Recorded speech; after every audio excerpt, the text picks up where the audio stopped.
Oke, materi selanjutnya bab 2, perlakuan pendahuluan sebelum pengolahan buah.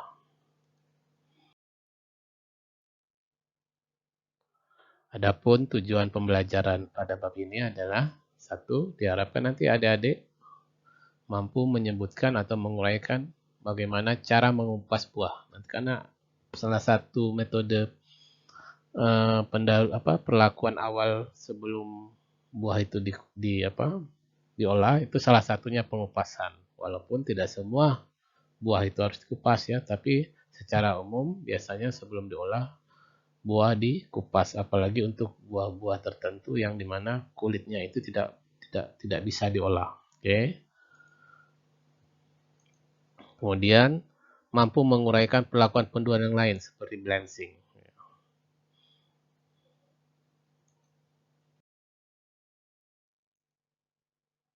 Pendahuluan, perlakuan pendahuluan sebelum pengolahan sebenarnya adalah upaya-upaya kita untuk mengurangi terjadinya beberapa kerusakan seperti apa yang disebut dengan pencoklatan atau browning. Kemudian upaya kita juga untuk memperbaiki tekstur dan meningkatkan palatabilitas ya. Perlakuan pendahuluan itu antara lain misalnya blanching ya,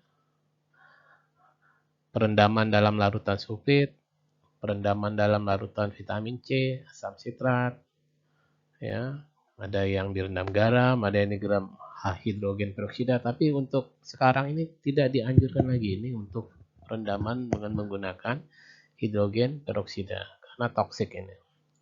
Kemudian ada yang dilakukan perendaman dengan air kapur dan lain-lain.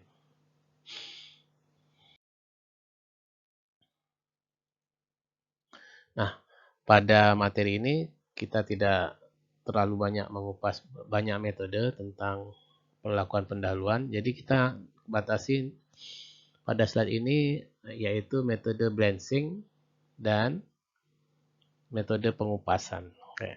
Perlakuan awal sebelum pengolahan. Blanching atau istilahnya blanchir ya, boleh dua-duanya ini sama saja. Adalah tindakan pemanasan pendahuluan pada buah. Umumnya pada suhu didih atau suhu hampir mendidih. Tapi harus diingat, durasi waktunya sangat singkat. Ya. Biasanya dalam hitungan detik atau menit saja. Ya. Jadi bukan lama-lama. Karena tujuan utamanya biasanya untuk menginaktivasi enzim. Ya.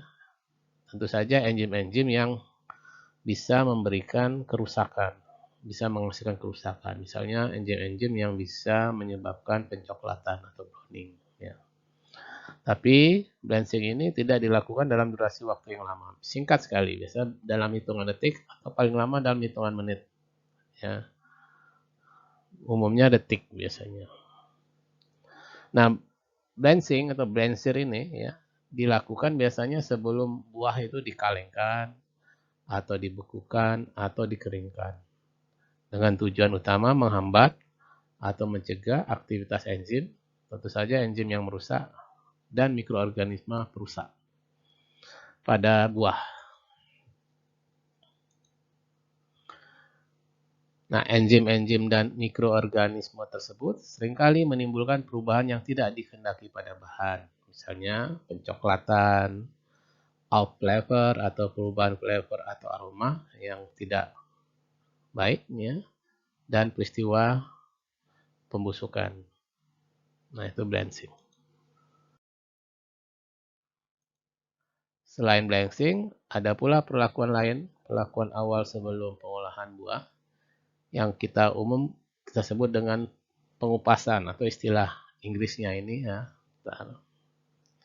peeling ya. Jadi kalau ada adik mendengar kata ini peel ya, peeling itu artinya proses pengupasan.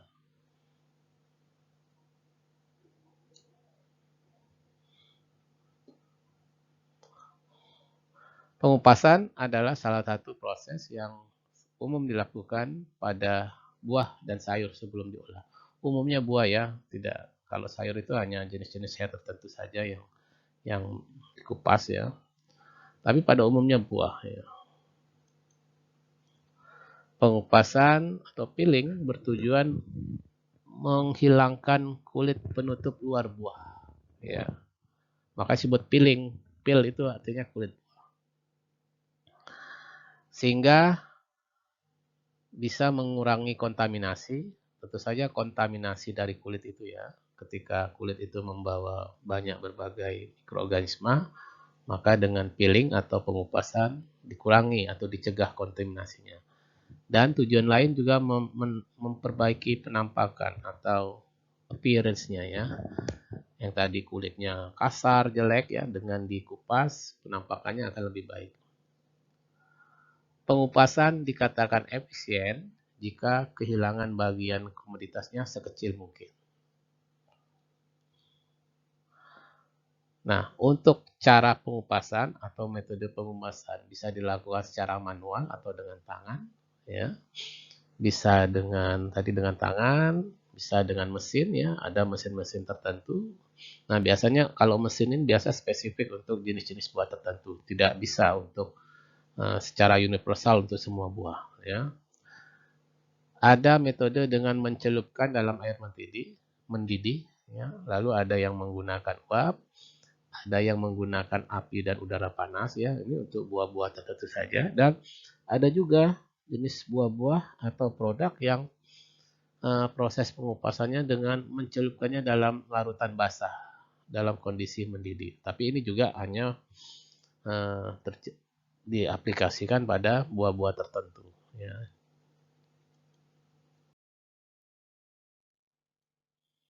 Oke, kita bahas yang pertama, pengupasan dengan tangan. Nah, jenis pengupasan ini pengupasan yang sering dilakukan, tapi biasanya tidak bisa dilakukan dalam skala yang besar. Biasanya kalau skala besar tentu saja membutuhkan tenaga kerja manusia yang banyak. Ya, umumnya pengupasan dilakukan dengan pisau ya, dan sejenisnya ya. Pengupasan dengan tangan biasanya dilakukan pada skala kecil. Namun, dapat diterapkan hampir pada semua jenis buah. Kelemahannya otomatis durasi waktunya lama ya, karena manual dengan tangan, dan tentu saja cenderung menghasilkan limbah dalam jumlah banyak ya. Lalu juga biasanya pengupasan ini kalau dengan tangan kalau tidak terlatih ya akan terjadi banyak lusis ya, kehilangan. Pengupasan dengan mesin. Nah, tentu saja mesin berarti dengan peralatan ya, atau dengan mesin yang pada intinya permukaan alat atau mesin itu memiliki sisi yang permukaan kasar, sehingga nanti kalau kontak dengan buah ya, buah akan terkupas. Prinsip dasarnya adalah pengupasan terjadi karena ada gesekan tadi, gesekan antara kulit buah dengan permukaan kasar yang terdapat pada mesin tersebut.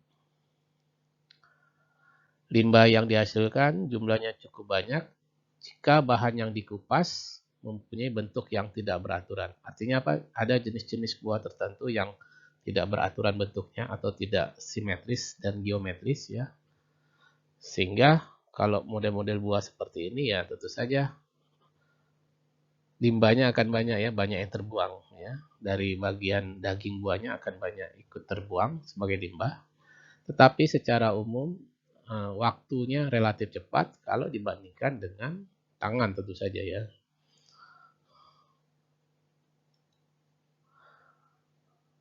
Umumnya pengupasan dengan metode mesin ini ya dilakukan terhadap buah yang berkulit tipis.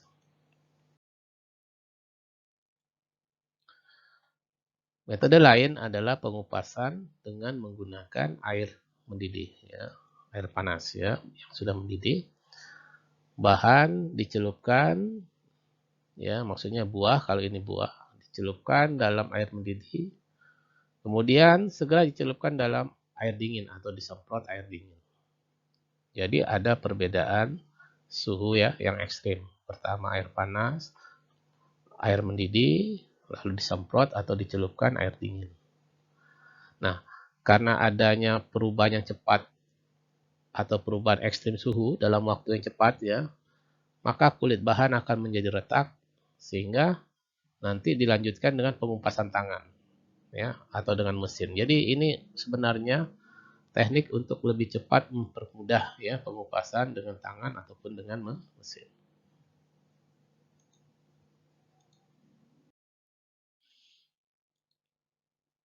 Pengupasan dengan uap ya tentu saja sesuai istilahnya menggunakan uap, dan umumnya uap yang digunakan adalah uap yang bertekanan. Karena bertekanan biasanya ini di atas 1 bar atau 1 atm. Dan tekanan nanti dihilangkan secara mendadak. Sehingga nanti itu prinsipnya sama tadi. Karena ada perubahan yang cepat, yang ekstrim. Kalau tadi kan suhu ya. Dengan suhu air mendidih lalu dingin. Kalau ini tekanan. Tadi ditekan, lalu tiba-tiba tekanannya dihilangkan. Kembali ke tekanan atmosfer normal. Jadi prinsipnya ada perubahan kondisi yang cepat. Ya. Nah, bahannya nanti akan retak. Nah, sama prinsipnya tadi dengan air mendidih. Ya, nanti dilanjutkan dengan tangan atau semprotan air atau mesin. Kemudian berikut pengupasan dengan menggunakan api atau udara panas. Tentu saja ini hanya berlaku untuk jenis-jenis buah tertentu yang ini biasanya kulit buahnya ya keras ini ya. Oke, prinsipnya kurang lebih sama ya. Akan menghasilkan keretakan pada kulit buah. Kemudian nanti dibantu dengan pengupasan tangan.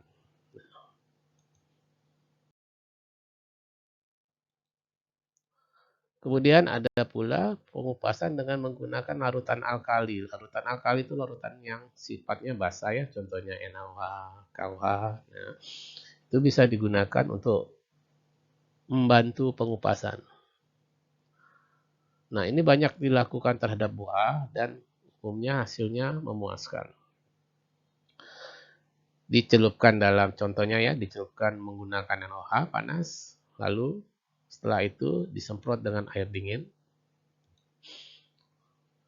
Nah, penyemprotan ini fungsinya adalah terutama untuk melepaskan kulit tadi, ya. Dan tentu saja yang paling penting tujuannya adalah menghilangkan ya, membilas dia, sisa-sisa atau residu alkali pada bahan. Nah, berapa konsentrasi yang sesuai atau efisien itu tergantung, ya. Tergantung pada tingkat kematangan buah dan jenisnya. Nah, buah atau bahan yang masih mentah cenderung konsentrasi alkalinya lebih tinggi yang digunakan dibandingkan buah yang sudah matang. Jika bahan yang dikupas dicelupkan terlebih dahulu dalam air mendidih, ya jika perlakuannya dengan air mendidih dulu, maka otomatis konsentrasi alkalinya nggak usah tinggi-tinggi lagi adik-adik ya, cukup rendah.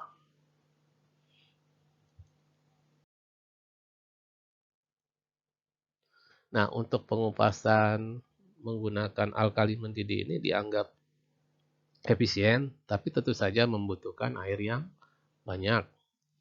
Kemudian pencucian pendahuluan ya, sebelum pencelupan dengan alkali juga diperlukan ya, untuk mengurangi terjadinya kontaminasi terhadap larutan alkali. Syaratnya, alat yang digunakan dalam proses pencucian dengan alkali, pertama harus bebas dari senyawa aluminium, senyawa kuningan, senyawa seng, timbal, timah, kayu, dan kobalt. Karena umumnya, kalau kita menggunakan peralatan-peralatan dengan bahan dasar ini ya, aluminium ya, berarti ini yang jenis-jenisnya logam ya, terutama itu nanti kalau kena NaOH nanti akan rusak wadah alat ini ya, karena NaOH sangat mudah bereaksi dengan bahan-bahan logam. Ya. Nah, umumnya yang digunakan adalah wadah yang dengan bahan dasar granit. Kayu pun dihindari adik-adik kalau wadahnya kayu, ya, berbahan dasar kayu. Karena akan bereaksi dengan NaOH. Jadi ini perlu wadah khusus kalau untuk metode pencelupan air dengan alkali panas atau mendidih. Oke, saya rasa cukup sekian adik-adik untuk bab kedua ini. Makasih.